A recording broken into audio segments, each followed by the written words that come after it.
जय हिंद साथियों, कैसे हैं आप सभी।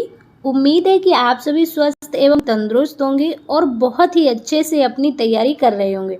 स्वागत है आप सभी का आपके अपने परिवार लक्ष्यवर्धन। साथियों, इस क्लास में हम लोग हिंदी का प्रैक्टिस सेट करते हैं। पिछले वर्ष जो भी क्वेश्चंस किसी न किसी परीक्षा में बने हुए हैं, वही क्वेश्चंस हम लोग इस क्लास में डिस्कस करते हैं। आप किसी भी एग्ज़ाम की तैयारी कर रहे हैं जहां पर आपके हिंदी से क्वेश्चंस बनते हैं, आप सभी के लिए ये क्लास ले सकते हैं। साथियों, बिना किसी देरी के शुरू कर लेते हैं आज का अपना प्रैक्टिस सेट। आज की क्लास का आपका पहला क्वेश्चन है, पाली भाषा के सर्वप्रथम वैयाकरण कौन है। आपको बताना है पाली भाषा के सर्वप्रथम वैयाकरण कौन है। अब आप कहेंगे कि ये वैयाकरण क्या होता है, तो भाई देखो, जो भी व्यक्ति व्याकरण के ज्ञाता होते हैं, किसके, व्याकरण के ज्ञाता होते हैं, जो उन्हें कहा जाता है वैयाकरण। क्लियर। अब बता दीजिए पाली भाषा के कौन थे। ऑप्शन है आपके पास, पतंजलि हो जाएंगे, पाणिनि हो जाएंगे, कात्यायन हो जाएंगे या फिर हेमचंद्र। तो आपका जो सही आंसर होगा ऑप्शन नंबर सी, कात्यायन। पाली भाषा के सर्वप्रथम वैयाकरण कात्यायन थे। और इनके अलावा एक लोग और कौन थे आपके, कौन, मोगलान। एक और थे जिनका नाम था मोगलान। दो लोग थे ये पाली भाषा के वैयाकरण। बात करें अगर हम लोग पाणिनि की, तो पाणिनि ये आपके सभी भाषाओं के वैयाकरण थे, सभी भाषाओं के, है ना। क्लियर। अगर आपसे पाली भाषा में कुल ध्वनियाँ पूछ ली जाए कि पाली भाषा में बता दो कुल कितनी ध्वनियाँ हैं, कुल ध्वनियाँ, तो आप बता देंगे भैया पाली भाषा में कुल 41 ध्वनियाँ हैं। कितनी, 41। क्लियर। तो अगला क्वेश्चन है आपका, अपभ्रंश में कितने स्वर मौजूद थे। आपको बताना है जो आपके अपभ्रंश भाषा थी उसमें कितने स्वर मौजूद थे। 5 हो जाएगा, 8 हो जाएगा, 7 हो जाएगा या फिर इनमें से कोई नहीं। तो इस क्वेश्चन का जो आपका सही आंसर बनेगा ऑप्शन नंबर सी, क्या, 8। अपभ्रंश में कुल 8 स्वर मौजूद थे। कौन कौन से स्वर हैं जो अपभ्रंश में नहीं रखे गए थे, तो एक जो आपका वैसे ऋषि है, ऋषि को हटाया गया था, यहाँ पे नहीं मिलाया गया था, अय को हटाया गया था और औ को, ये 3 स्वरों को अपभ्रंश में नहीं माना जाता है। और 8 स्वर किसके अनुसार माने जाते हैं, अपभ्रंश में 8 स्वर किसके अनुसार माने जाते हैं, तो आप बता देंगे डॉक्टर नगेंद्र के अनुसार, डॉक्टर नगेंद्र के अनुसार अपभ्रंश में 8 स्वर माने जाते हैं। यदि आपसे पूछ लिया जाए कि बताओ उदय नारायण तिवारी के अनुसार अपभ्रंश में कितने स्वर माने जाते हैं, कौन, उदय नारायण तिवारी, उदय नारायण तिवारी के अनुसार अगर आपसे पूछ लिया जाए तो आप पूरे कितने बताएंगे, 11। जो ये 3 हटाए गए हैं इनको भी मिला लेंगे उदय नारायण तिवारी के अनुसार। क्लियर। अगला क्वेश्चन हो जाएगा आपका, निम्नलिखित में से कौन सा शब्द जातिवाचक संज्ञा का उदाहरण है। आपको बताना है इसमें से जातिवाचक संज्ञा का उदाहरण।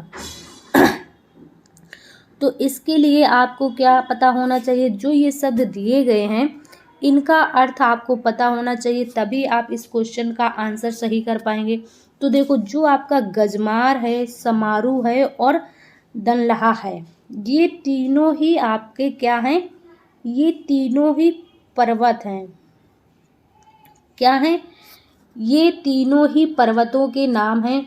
और जो एक पर्वत होता है, किस पर्वत का, जैसे आपका पर्वत बहुत सारे हैं, एक आपका हिमालय पर्वत हो गया, तो हिमालय क्या हो जाएगा आपका जातिवाचक संज्ञा। जिस एक पर्वत का नाम दे दिया जाता है वो जातिवाचक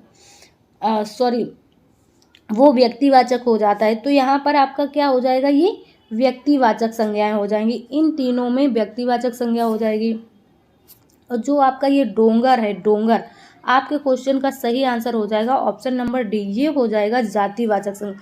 इसका अर्थ क्या होता है, छोटा पर्वत। डोंगर का अर्थ होता है छोटा पर्वत। अब भाई छोटे पर्वत तो बहुत होते हैं, है ना, छोटे पर्वत तो बहुत सारे होते हैं। अगर किसी एक पर्टिकुलर किसी का नाम हो जाए तो वो व्यक्तिवाचक हो जाएगा, लेकिन उसके जैसे और जातिवाचक संज्ञा की आपकी क्या परिभाषा हो जाएगी कि जिसके जैसे और भी हों, है ना, तो वो जातिवाचक संज्ञा के अंतर्गत आता है। जैसे ये डोंगर है, इसका अर्थ होता है छोटा पर्वत। अब छोटे पर्वत तो बहुत सारे होते हैं, है ना, क्लियर हो गया होगा आपको।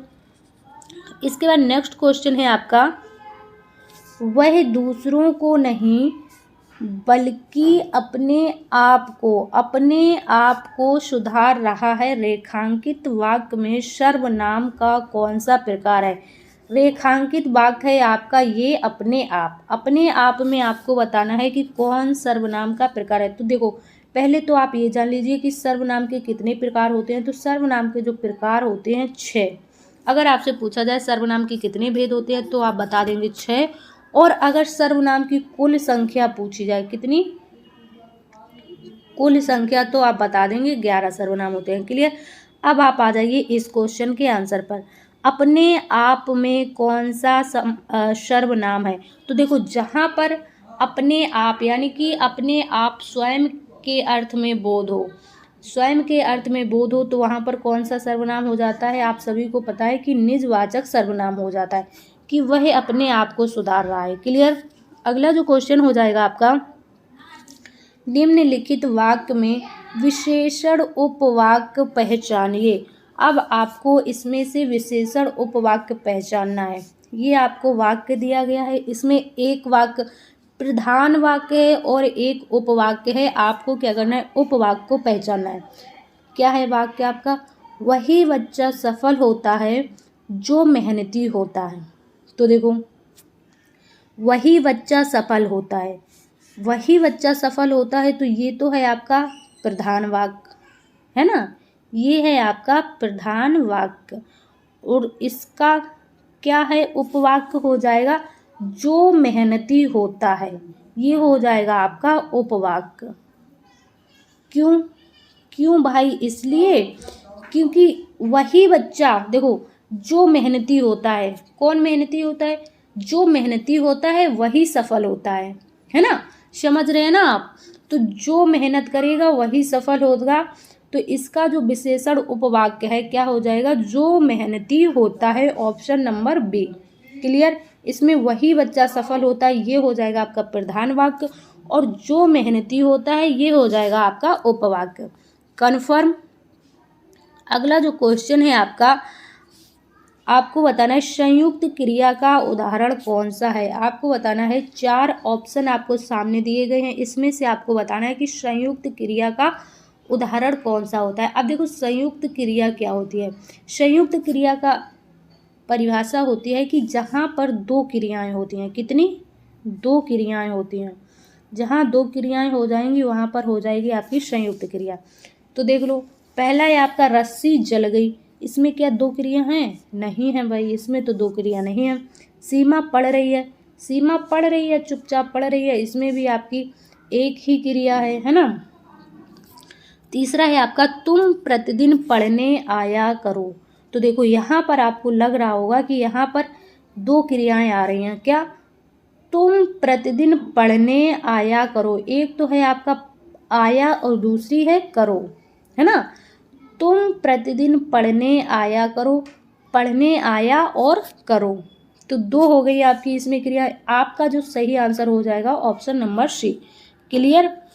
अगला जो क्वेश्चन हो जाएगा आपका, निम्न में से भाववाच्य वाक्य का चयन कीजिए। आपको बताना है कि इसमें से भाववाच्य वाक्य कौन सा है। तो देखो, भाववाच्य वाक्य पहचानने के लिए आपको क्या बताया था? क्रिया हमेशा अकर्मक होगी। भाववाच्य में क्रिया आपकी हमेशा ही अकर्मक होगी। तो देख लो, वह रोती है, पत्र लिखा गया, वहाँ कौन है, वहाँ पर कौन है, या फिर मुझसे उठा नहीं जाता।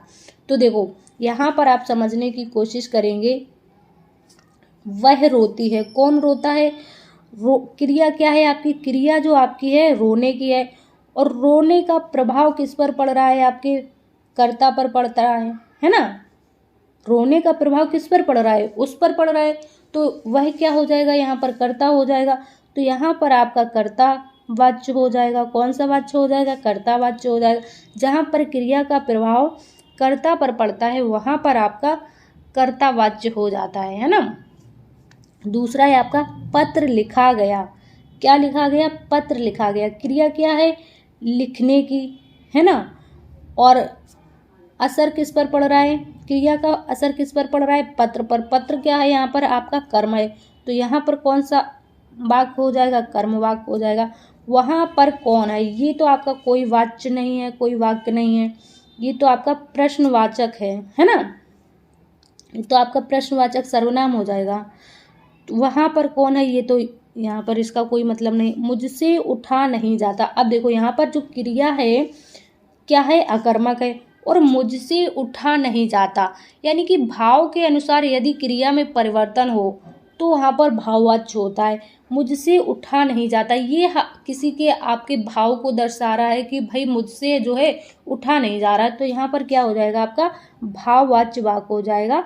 ऑप्शन नंबर डी आपका बिल्कुल सही हो जाएगा। क्लियर। अगला जो क्वेश्चन हो जाएगा आपका, निम्न में से तत्सम शब्द कौन सा है। आपको 4 ऑप्शन दिए गए हैं, इसमें आपको तत्सम शब्द बताना है। तो बता दीजिए फिर। तो देखो पहला जो ऑप्शन है आपका क्लिष्ट, ये तो आपकी इसकी तो वर्तनी ही गलत है। क्लिष्ट कोई शब्द नहीं होता है, इसका जो क्लिष्ट होता है शब्द क्या होता है, ये ठा नहीं बनता है, लास्ट में टा बनता है। क्लिष्ट ये शब्द होता है। क्लियर। इसके बाद आपका शब्द है काम। काम और कठिन, यहाँ पर जो आयोग ने आपका आंसर माना है ये काम और कठिन दोनों शब्दों को ही माना है क्या, तत्सम। तो यहाँ पर जो आपके सही हो जाएंगे ये दोनों ही आपके सही हो जाएंगे। आयोग ने इस क्वेश्चन का आंसर जो यह है ये दोनों ही ऑप्शन माने हैं, काम और कठिन दोनों शब्दों को क्या माना है, तत्सम माना है। और ये आपका क्या है, मजबूत। मजबूत का देखा जाए तो मजबूत एक आपका तत्सम शब्द है, सॉरी तद्भव शब्द है। तद्भव या फिर इसे विदेशज कर लेंगे, है ना, तद्भव या फिर विदेशज। तो इस क्वेश्चन का जो सही आंसर माना है आयोग ने काम और कठिन दोनों, है ना। इसको आप अच्छे से समझ लेंगे। अगला क्वेश्चन है आपका क्वेश्चन नंबर आपका, निम्न में से संगठन का विलोम शब्द है। आपको बताना है संगठन का विलोम क्या हो जाएगा। तो देखो भाई संगठन का विलोम आपको बताना है निष्काम। निष्काम का विलोम क्या हो जाता है आपका, निष्काम का विलोम अगर आप बात करेंगे तो निष्काम का हो जाएगा सकाम, है ना, सकाम हो जाएगा। व्यास किसका है, व्यास आपको पता है समास का विलोम है ना। समास का आपको समास पढ़ाए थे तब बताया था कि समास का विलोम क्या होता है, व्यास होता है। स्तुति किसका है, स्तुति का विलोम हो जाएगा आपका निंदा, है ना, स्तुति का विलोम हो जाएगा निंदा। विघटन संगठन का अर्थ क्या होता है, संगठन का अर्थ होता है जुड़ाव, है ना। संगठन का अगर अर्थ पूछा जाए तो जुड़ाव होता है। और विघटन का अर्थ जो होता है क्या होता है, बिखरा हुआ, क्या, बिखरा हुआ, बिखरा हुआ। तो आपका जो सही आंसर बन जाएगा ऑप्शन नंबर डी, क्या, विघटन। संगठन, जुड़ाव, विघटन, बिखरा हुआ। क्लियर। अगला क्वेश्चन है आपका, कान का कच्चा होना मुहावरे का सही अर्थ है। आपको बताना है कि कान का कच्चा होना मुहावरे का सही अर्थ क्या है। राह ना सूझना, एकमात्र सहारा, या फिर सुनी सुनाई बातों पर विश्वास कर लेना, या फिर कठिन काम करना। तो आपके जो क्वेश्चन का सही आंसर हो जाएगा सुनी सुनाई बातों पर विश्वास कर लेना, ये होता है आपका कान का कच्चा होना। इसके बाद अगर आपसे पूछा जाए राह ना सूझना, ये किस मुहावरे का अर्थ है, तो ये हो जाएगा आपका, इसका मुहावरा हो जाएगा चौकड़ी भूल जाना, क्या, चौकड़ी भूल जाना, भूल जाना, चौकड़ी भूल जाना। क्लियर। एकमात्र सहारा क्या होता है, बुढ़ापे की लाठी, है ना। कठिन काम करना क्या हो जाएगा, गढ़ फतेह करना। एकमात्र सहारा अंधे की लकड़ी या फिर बुढ़ापे की लाठी। क्लियर।